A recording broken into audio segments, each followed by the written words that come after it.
Hi, this is Andy Goodman with Real Estate Recruiting and Coaching Solutions powered by Leaders Edge Training. And today I'm talking to my recruiting friends out there, and I want to address a question that comes up with my coaching clients very early on, and that is, what production level should I be focusing on when recruiting agents? I'd like to address this by, first of all, saying that I'll give you some general best practices. Your market and goals of your company could be different, but I would say in general, you have to look at it and say there's three categories of agents. You have brand new agents, you have mid-tier or emerging agents, and then you have your top producers. So let's break that down. First of all, your new agents, you spend a lot of time, money, and energy developing these new agents, and you know that the failure rate is through the roof. Matter of fact, 87% of new agents are out of the business within 18 months. So is it really a good bet to spend a lot of time and money and energy? No, but what you want to do is you want to be selective. I'm not saying not to hire new agents. Everybody was new at one point or another. I'm just saying you want the best of the best. And how do you find the best of the best? Well, you interview them, you don't recruit them. And when you interview them, you want to find out three main things, and these are the reasons that agents fail. Number one, do they have the money? Number two, do they have the family support? And number three, do they want to work, or do they have a clear path to engage with your company? In other words, if they have another part-time job and they don't have the time, it means they don't want to work or they can't work. So those are the three things that I'm looking for when I interview.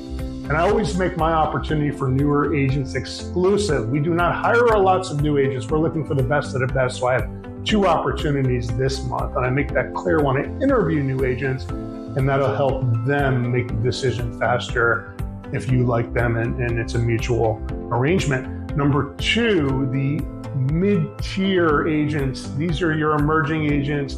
They've shown some evidence of success. They are really a great investment.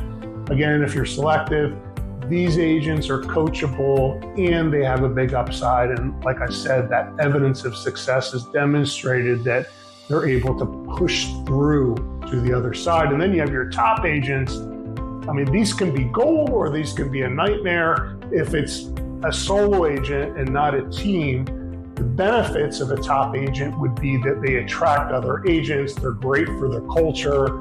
The negatives would be that it's still like, if you have a cap structure, you make the same amount on them as you do a mid-tier agent. So if there are a lot of drama, then maybe it's not a good deal. So I would just say, yes, market share top agents are gold, but I would also be very focused on the fit.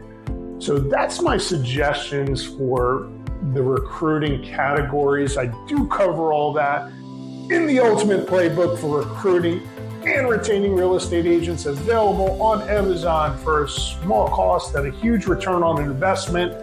You also can do one-on-one coaching with me, which is extremely affordable considering that you'd have to try not to get some really valuable recruits working with me as your partner on that venture.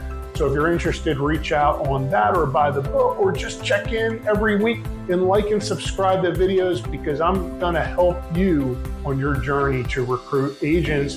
And I'm also gonna give agents tips to help their skill set. So it's a great mix for those in real estate, whether you're a recruiter or an agent. We will see you next week. Thanks for joining us.